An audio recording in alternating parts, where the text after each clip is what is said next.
नमस्कार सभी को, राधे राधे, जय श्री कृष्णा, गुड मॉर्निंग। फिर से हाजिर है साइकोलॉजी की एक और आपके लिए क्लास लेकर। और देखिए, जो टेस्ट सीरीज आपके लिए चलाई हुई है उसी टेस्ट सीरीज को आगे बढ़ाते हैं और शुरुआत करते हैं आज की क्लास की। आज का जो पहला क्वेश्चन है ये क्या कहता है कि सीखना हमेशा एक सामाजिक संदर्भ में स्थित होता है। तो बिल्कुल, जो सीखना है कैसी प्रक्रिया है, एक सामाजिक प्रक्रिया है। कोई भी व्यक्ति अकेला नहीं सीखता है, समाज के साथ जो है, अपने वातावरण के साथ, अपने आसपास के जो लोग हैं उनके साथ बातचीत के माध्यम से सीखता है, अधिगम करता है या सीखता है। तो सीखना क्या है, एक सामाजिक प्रक्रिया है। ये बिल्कुल सही है, सामाजिक संदर्भ में स्थित होता है सीखना।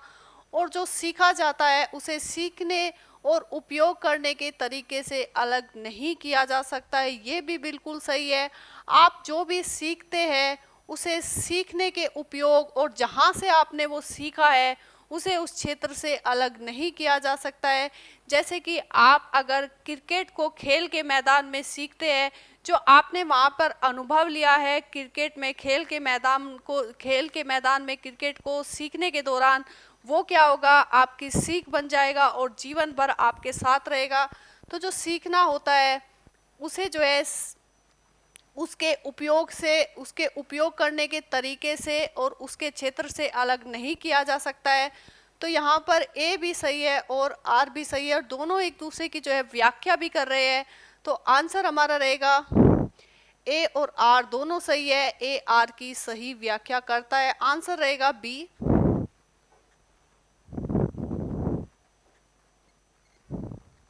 नेक्स्ट, सार्थक अधिगम सुनिश्चित करने के लिए निम्नलिखित में से कौन से महत्वपूर्ण है। बात किसकी हो रही है, सार्थक अधिगम की बात हो रही है कि कौन इसमें महत्वपूर्ण है। भावनात्मक समर्थन को प्रावधान, प्रतिस्पर्धा या फिर प्रतिद्वंद्विता का माहौल, करने और प्रयोग करने के अवसर, या फिर मानकीकृत पाठ्यक्रम। तो देखिए, अगर हम बालकों को जो है भावनात्मक समर्थन का प्रावधान करते हैं, उनको जो है भावनात्मक रूप से उनका सम्मान करते हैं, उनकी बातों को सुनते हैं, उनके विचारों को सुनते हैं और उनका सम्मान करते हैं, तो बालक जो है स्वयं को सुरक्षित महसूस करता है और एक आत्मविश्वास जो है बालकों में उत्पन्न होता है, आत्मविश्वास की भावना उनमें पैदा होती है।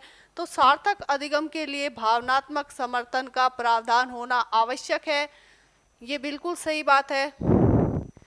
बात करें करने और प्रयोग करने के अवसर, तो देखिए, सार्थक अधिगम क्या कहता है कि बालक को सक्रिय रूप से सीखने के अवसर प्रदान हो, अनुभव द्वारा सीखने के अवसर जो है प्रदान किए जाए। किसको, बालकों को। तो करने और प्रयोग करने के अवसर जो है बालकों को दिए जाए, सक्रिय रूप से अनुभव करके जो बालक है वो सीख सके, ताकि बालक जो है सार्थक अधिगम बालक प्राप्त कर सके। बात करें मानकीकृत पाठ्यक्रम की और प्रतिस्पर्धा और प्रतिद्वंद्विता की, तो मानकीकृत पाठ्यक्रम यहाँ आवश्यक नहीं होता है। साथ में ही जो प्रतिस्पर्धा है या फिर प्रतिद्वंद्विता है, ये क्या पैदा करती है, तनाव की स्थिति पैदा करती है। तो ये सार्थक अधिगम के लिए आवश्यक नहीं है। तो ये भी गलत रहेगा। सही क्या रहेगा, 1 और 3। तो आंसर हमारा रहेगा यहाँ पर ए। नेक्स्ट, एनसीईआरटी के दस्तावेज प्रारंभिक स्तर पर सीखने के प्रतिफल, प्रारंभिक स्तर पर सीखने के प्रतिफल के उद्देश्यों के बारे में क्या कहता है, यानी कि जो सीखने के प्रतिफल है उनका उद्देश्य क्या है।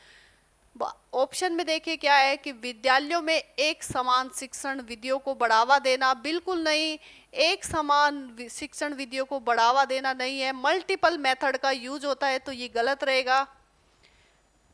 यह सुनिश्चित करना कि छात्र आयु उपयुक्त क्षमताओं को प्राप्त कर सके। तो देखिए, जो उद्देश्य है किसका, सीखने के प्रतिफल का जो उद्देश्य है ये क्या है कि यह सुनिश्चित करना कि एक जो छात्र है वो किस कक्षा में है, जिस कक्षा में वो है वहां पर जो है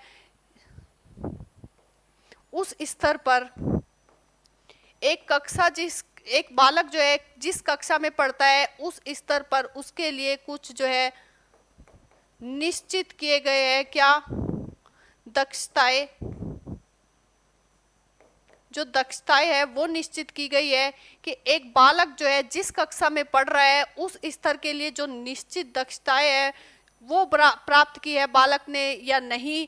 जैसे कि एक छठी क्लास का बालक है तो हम क्या मानकर चलते हैं कि छठी क्लास के बालक को शुद्ध रूप से पुस्तक पढ़ना आना चाहिए, साथ में शुद्ध रूप से लिखना आना चाहिए, समझने की उसमें क्षमता होनी चाहिए।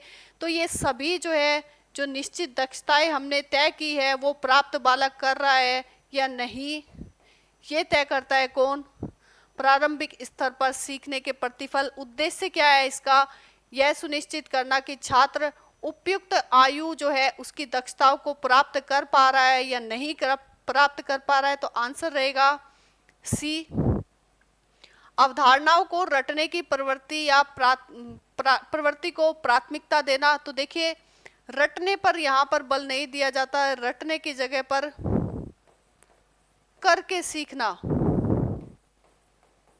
करके सीखने पर बल देती है आधुनिक शिक्षा प्रणाली। तो ये भी गलत रहेगा। केवल सैद्धांतिक ज्ञान पर ध्यान केंद्रित करना, केवल और केवल सैद्धांतिक ज्ञान पर ही ये ध्यान केंद्रित नहीं करती है, साथ में ही व्यवहारिक ज्ञान पर भी जो है ये बल देती है। तो ये भी यहाँ पर गलत रहेगा। आंसर सही रहेगा यहाँ पर सी। सीखने में सहायक है अवधान, द्वंद्विता, थकान, या फिर इसको थकान कर लीजिएगा, थकान, या फिर अंतर्दृष्टि। तो देखिए सीखने के लिए किसकी बात हो रही है, अधिगम की और सीखने की। तो सीखने के लिए ज़्यादा जरूरी क्या है, अवधान, अवधान यानी कि अटेंशन जरूरी है। ये सीखने का एक अनिवार्य तत्व माना जाता है।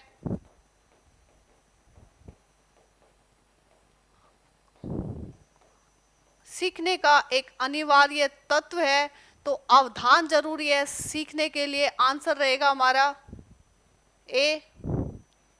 द्वंद्विता क्या करती है कि आपके मन में द्वंद्व उत्पन्न हो गया है कि ये रास्ता सही है या ये, इसको सीखूं या इसको सीखूं। तो इस प्रकार के अगर द्वंद्व चलेंगे तो सीखना बिल्कुल भी नहीं हो पाएगा। थकान के कारण तो बिल्कुल भी सीखना नहीं होगा, अंतर्दृष्टि भी नहीं रहेगा। यहाँ पर जो है सीखने में सहायक कौन होगा, अवधान होगा, अटेंशन होगा। आंसर रहेगा ए।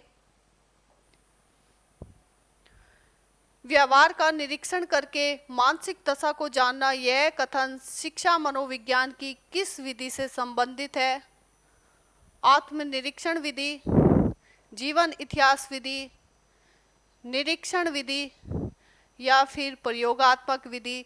देखिए व्यवहार का निरीक्षण करके किसी की मानसिक दशा का पता लगाना, ये किस विधि के कारण होता है, ये होता है किस विधि के द्वारा, निरीक्षण विधि के द्वारा। बस इसमें ध्यान कितना रखना है कि जो निरीक्षण करता है वो ये ना पता लगा, ये समझे, इस बात का ध्यान रखे कि जिसका वो निरीक्षण कर रहा है उसको ये पता ना हो कि उसका क्या किया जा रहा है, निरीक्षण किया जा रहा है, उस पर ध्यान रखा जा रहा है। अगर उसको पता लग गया कि आपके व्यवहार का निरीक्षण किया जा रहा है तो वो क्या करेगा,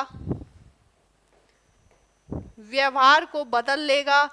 व्यक्ति की प्रकृति होती है कि जब उसके व्यवहार को कोई देखता है तो वो क्या करता है, अच्छा व्यवहार करता है। तो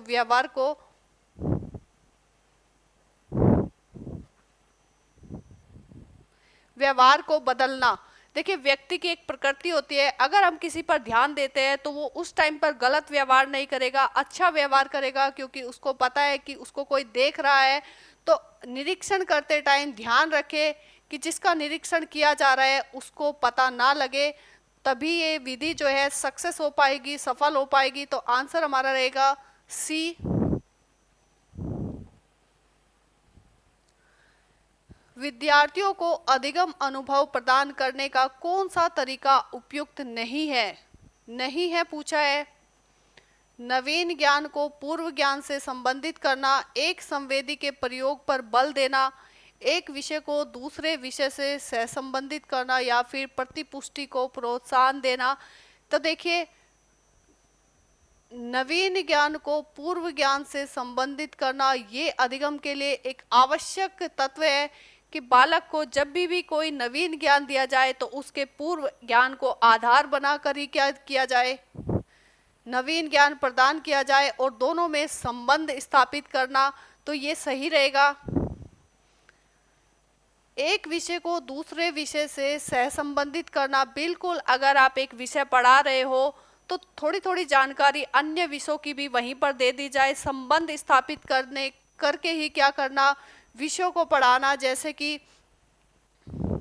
आप भूगोल पढ़ा रहे हो, आप भूगोल पढ़ा रहे हो तो भूगोल पढ़ाते हुए बालक को वहाँ के इतिहास के बारे में थोड़ी बहुत जानकारी आप दे सकते हो, इतिहास के बारे में जानकारी दे सकते हो।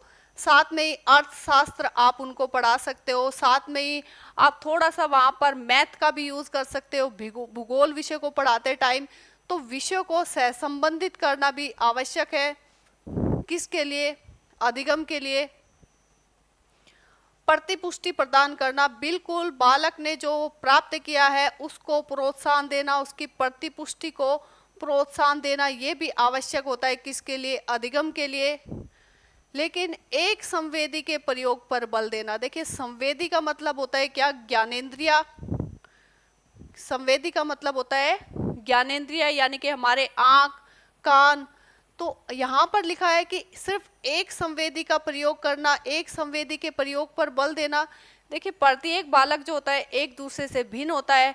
हो सकता है कोई बालक जो है सुनकर अच्छा सीखता हो, कोई बालक देखकर, कोई बालक कर कर। तो यहाँ पर एक नहीं रहेगा, बहुसंवेदी पर बल देना। ये यहाँ पर अगर बहुसंवेदी होता तो ये बिल्कुल सही होता। यहाँ पर दिया क्या है, एक संवेदी के प्रयोग पर बल देना, तो ये यहाँ पर गलत रहेगा। और आंसर क्या पूछा था, उपयुक्त नहीं है, तो आंसर रहेगा बी।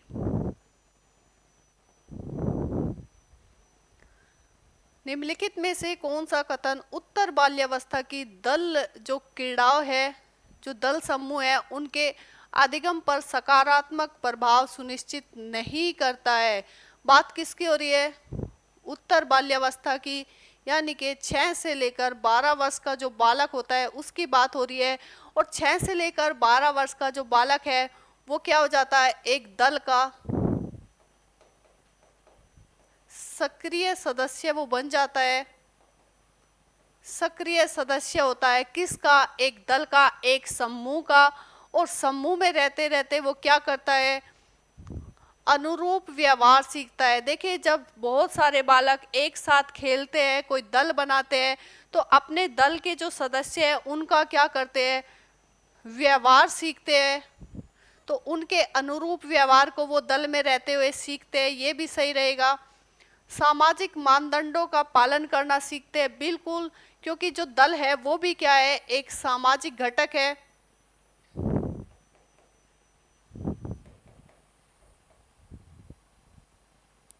सामाजिक घटक है कौन, दल भी। तो जब बालक एक दल में रहेगा तो वो क्या सीखेगा, सामाजिक मानदंडों का पालन करना सीखेगा, ये भी बिल्कुल सही बात है। सामाजिक अंतर्दृष्टि विकसित करते हैं, बिल्कुल, जब बालक एक समूह का सदस्य बन जाता है, दल का सदस्य बन जाता है, कैसे, सामाजिक समूह का, तो क्या सीखता है वो, अपनी जो है अंतर्दृष्टि, यानी कि अपनी जो सामाजिक समझ है उसका विकास करता है, उसको विकसित करता है, ये भी बिल्कुल सही है। पूर्वाग्राही मनोवृत्ति धारण करते हैं बालक।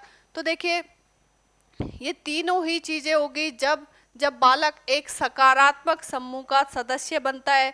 लेकिन अगर कोई बालक जो है नकारात्मक समूह का सदस्य बन जाता है, तो अगर समूह ही क्या है, नकारात्मक है, तो बालक पर भी क्या प्रभाव पड़ेगा, नकारात्मक प्रभाव पड़ेगा। और उसमें जो है पूर्वाग्रही मनोवृत्ति वो धारण कर सकता है। पूर्वाग्रही मनोवृत्ति का मतलब है पहले से ही किसी के बारे में अपनी धारणा बना लेना कि ये व्यक्ति तो गलत ही होगा। तो पहले से ही अगर हम किसी के बारे में कोई धारणा बना लेते हैं तो उसको हम क्या कहते हैं, पूर्वाग्रही मनोवृत्ति धारणा। और ये कब होता है, अगर व्यक्ति जो है नकारात्मक समूह का सदस्य बन जाता है तब होता है। तो आंसर रहेगा डी। यहाँ पर पूछा क्या था कि सकारात्मक प्रभाव को सुनिश्चित नहीं करता है। ये क्या है, एक नकारात्मक प्रभाव है। ये तीनों ही क्या है, सकारात्मक प्रभाव है। अनुरूप व्यवहार सीखता है, सकारात्मक है। सामाजिक मानदंडों का पालन करना सीखता है, ये भी सकारात्मक है। और अपनी जो है सामाजिक समझ को विकसित करता है, ये भी क्या है, सकारात्मक है। नकारात्मक क्या है कि पूर्वाग्रही मनोवृत्ति धारण करता है बालक। आंसर रहेगा डी। सीखने के सामाजिक संरचनावादी विचार इस बात की वकालत करते हैं कि शिक्षार्थी दूसरों से निष्क्रिय रूप से ज्ञान प्राप्त करते हैं।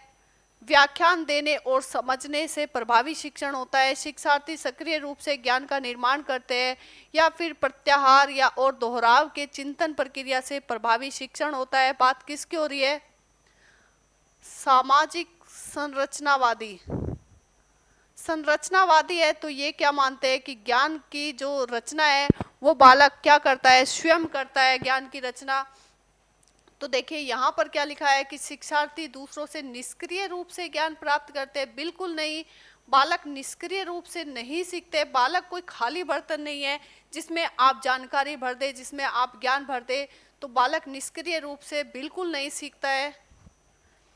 व्याख्यान देने और समझाने से प्रभावी शिक्षण होता है, बिल्कुल नहीं। व्याख्यान देने से तो बिल्कुल भी नहीं होगा, तो ये भी यहाँ पर क्या होगा, गलत होगा।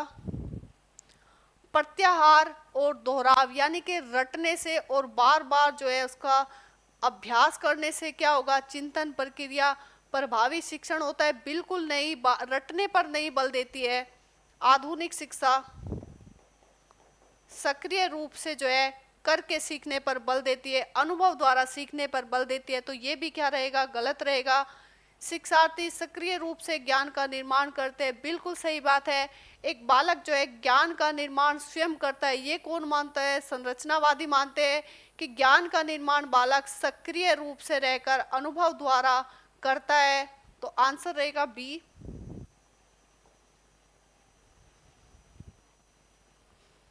व्यवहार के कारण व्यवहार में परिवर्तन ही क्या है, अधिगम है। यह किसने कहा है, वुडवर्थ, स्किनर, गिलफोर्ड या फिर क्रो एंड क्रो। तो देखिए गिलफोर्ड क्या कहते हैं कि व्यवहार के कारण व्यवहार में परिवर्तन ही क्या है, अधिगम है। याद कर लीजिएगा, डेफिनेशन को बार बार पूछी जाती है ये डेफिनेशन।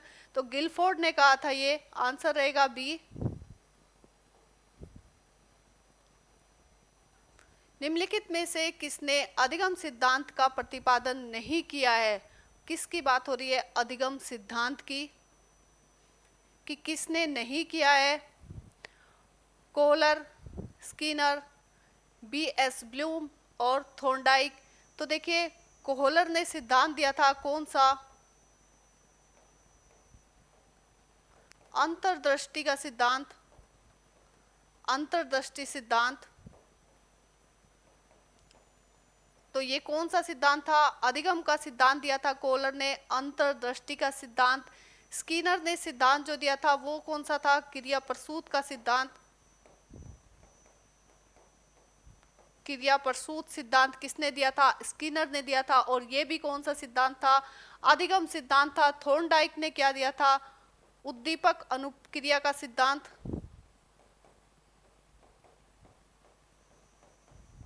उद्दीपक अनुक्रिया का सिद्धांत दिया था। जबकि बी.एस. ब्लूम जो है वो अधिगम के सिद्धांतों से संबंधित नहीं है, इन्होंने अधिगम के जो है उद्देश्यों को वर्गीकृत किया था। उद्देश्य इन्होंने दिए थे, उद्देश्यों को वर्गीकृत किया था किसने, बी.एस. ब्लूम ने। तो कोहलर भी अधिगम के सिद्धांत से संबंधित है, स्किनर भी अधिगम के सिद्धांत से संबंधित है, साथ में थॉर्नडाइक ने भी अधिगम सिद्धांत दिया था। आंसर हमारा रहेगा यहाँ पर सी। बी.एस. ब्लूम किससे संबंधित है, उद्देश्यों के वर्गीकरण से संबंधित है। आंसर हमारा रहेगा बी। प्रेक्षणात्मक अधिगम संप्रत्यय डैश द्वारा दिया गया था, टोलमैन, बंडूरा, थॉर्नडाइक या फिर कोहलर। तो देखिए बात किसकी हो रही है, प्रेक्षणात्मक अधिगम, और इसी को हम क्या कहते हैं, सामाजिक अधिगम।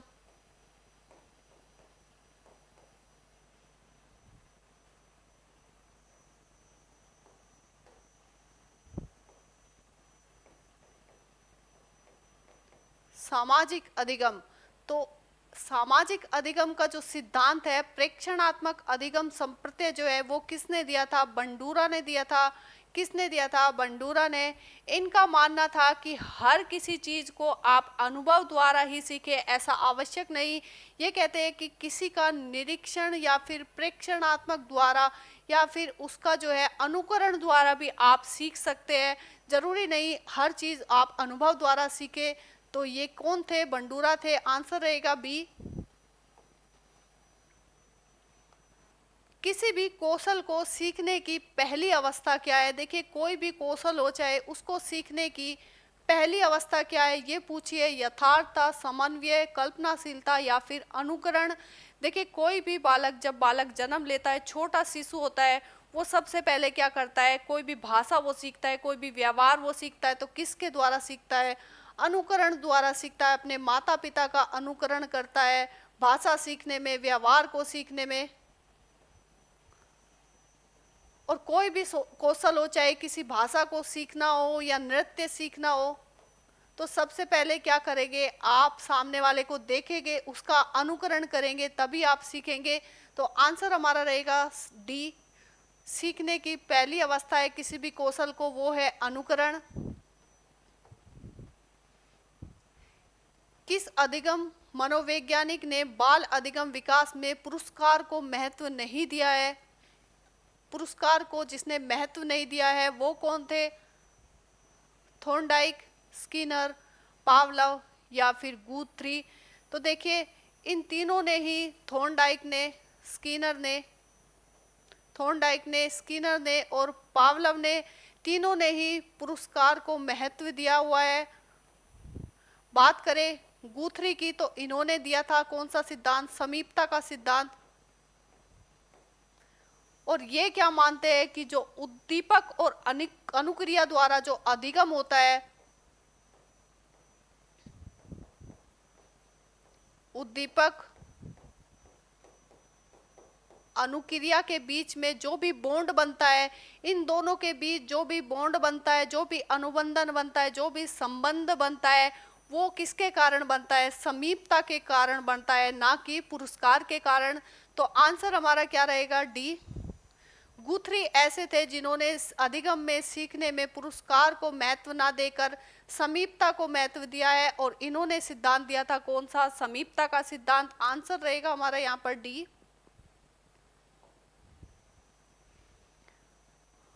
अल्बर्ट बंडूरा के सामाजिक अधिगम सिद्धांत के अनुसार निम्न में से कौन सा सही है? बच्चों के सीखने के लिए प्रतिरूपण यानी कि मॉडलिंग एक मुख्य तरीका है। अनसुलझा संकट बच्चे को नुकसान पहुंचा सकता है। खेल अनिवार्य है और उसे विद्यालय में प्राथमिकता दी जानी चाहिए। संज्ञानात्मक विकास सामाजिक विकास से स्वतंत्र है। तो बात किसकी हो रही है? सामाजिक अधिगम सिद्धांत की। और ये किसने दिया था? ये दिया था अल्बर्ट बंडूरा ने। और अपने इस सिद्धांत में इन्होंने किसकी संकल्पना दी थी? मॉडलिंग संकल्पना दी थी। यानी कि इनका मानना है कि हर चीज को आप करके सीखे, ऐसा आवश्यक नहीं, किसी का अनुकरण करके भी आप सीख सकते हैं। और इन्होंने जो प्रयोग किया था वो किया था एक बच्चे के ऊपर और एक गुड्डे के ऊपर। इनका जो मॉडल था वो क्या था? एक बच्चा था, और जिस पर इन्होंने प्रयोग किया था वो था एक गुड्डा था, जिसका नाम क्या था? बोबोडोल।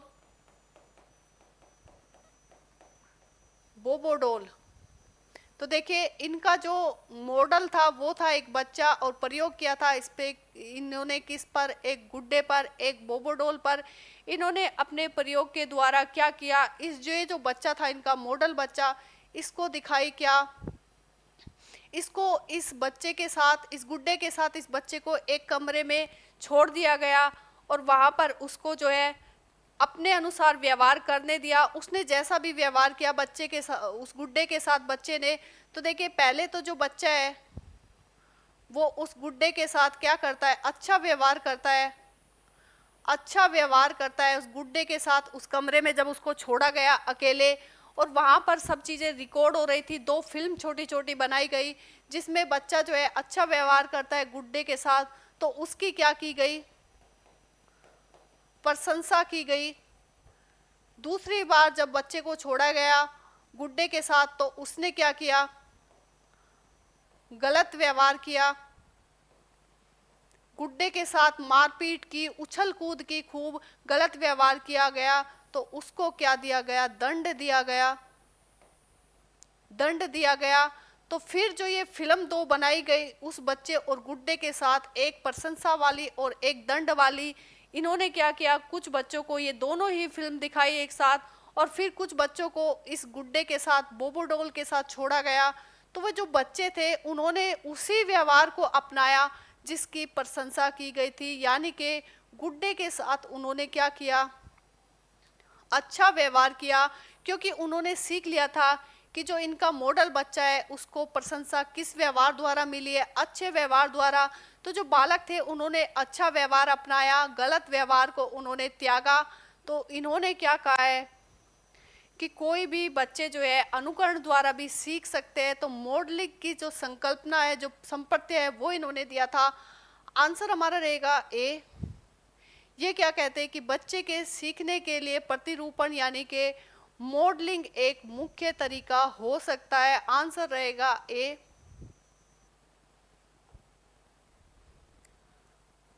अल्बर्ट बंडूरा निम्न में से किस सिद्धांत से संबंधित है? हम बात कर चुके हैं पिछले ही क्वेश्चन में किसकी? अल्बर्ट बंडूरा की। इन्होंने कौन सा सिद्धांत दिया था? सामाजिक अधिगम का सिद्धांत। आंसर रहेगा ए। निम्न में से कौन सा युग्म सही नहीं है? सीखने का उद्दीपक अनुक्रिया जो सिद्धांत है वो किसने दिया था? थॉर्नडाइक ने दिया था, ये बिल्कुल सही है। सीखने का जो क्लासिकल सिद्धांत है यानी कि सीखने का जो प्राचीन सिद्धांत है, ये किसने दिया था? पावलव ने दिया था, ये भी बिल्कुल सही है। सीखने का क्रिया प्रसूत अनुबंधन सिद्धांत किसने दिया था? स्किनर ने दिया था, ये भी बिल्कुल सही है। सीखने का समग्र सिद्धांत यानी कि अंतर्दृष्टि सिद्धांत की बात हो रही है, अंतर्दृष्टि सिद्धांत, और ये किसने दिया था? हल ने नहीं दिया था, ये दिया था किसने? कोहलर ने। और पूछा क्या है कि सही नहीं है, तो ये ही सही नहीं है। सीखने का समग्र सिद्धांत कोहलर ने दिया था। आंसर रहेगा डी।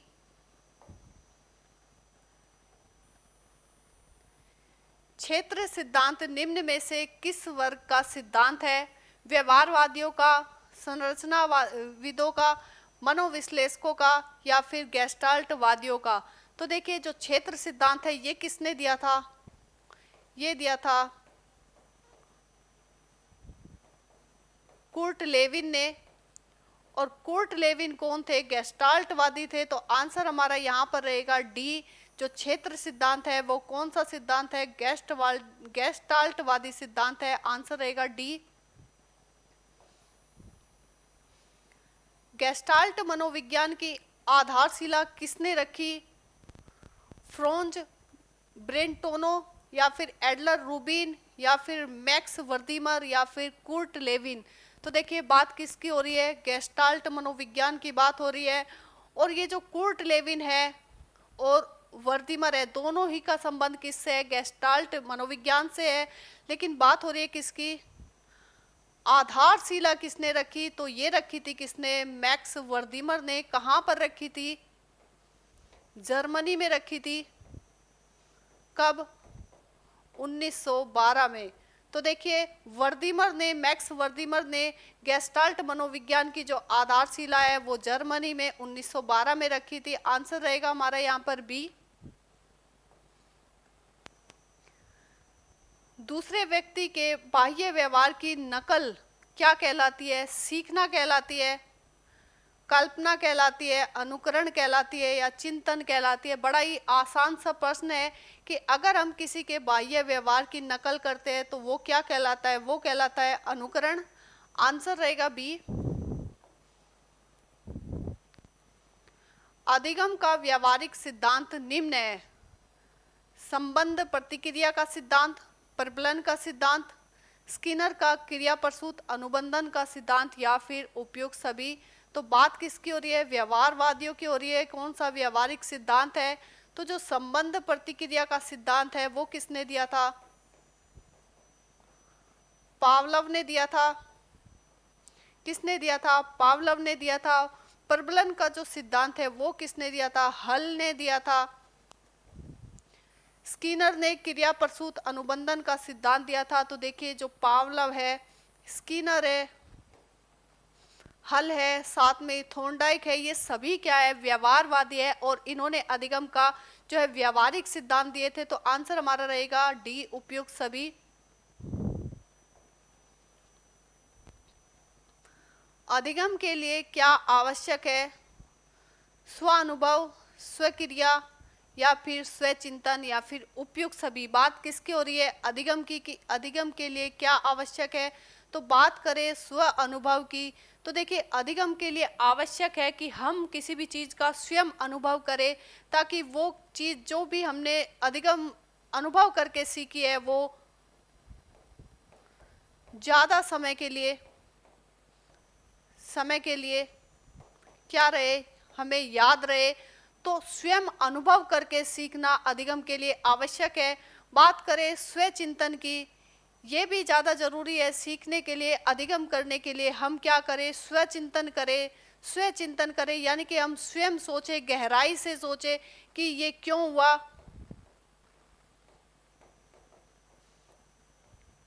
क्यों हुआ, कैसे हुआ। तो जब हम क्यों, कैसे, कब, ये सब जो है अपने आप सोचते हैं, स्वचिंतन करके सोचते हैं, तो जो हमारी समझ है वो विकसित होती है इस प्रकार के चिंतन से। तो सीखने के लिए आवश्यक क्या है? स्व अनुभव भी आवश्यक है, स्वचिंतन भी आवश्यक है। बात करें स्वक्रिया की, तो देखिए स्वक्रिया क्या कहती है? यानी कि सक्रिय रूप से सीखना, सक्रिय या फिर अनुभव द्वारा। बात कर चुके हैं अनुभव की, हम यहाँ पर बात करेंगे हम करके सीखने की, कि कैसे सीखना, करके सीखना, सक्रिय रूप से सीखना। जब बालक कोई भी कार्य सक्रिय रूप से करता है या फिर करके सीखता है, तो उसका जो दिमाग है उसमें वृद्धि होती है। तीव्र गति से बालक जो है किसी भी कार्य को करके सीखता है, सक्रिय रूप से भाग लेता है, तो उसके दिमाग में क्या होता है? वृद्धि होती है। मानसिक उसका जो विकास है वो तीव्र गति से होता है। और जो उसका अधिगम है वो कैसा होता है? स्थायी होता है,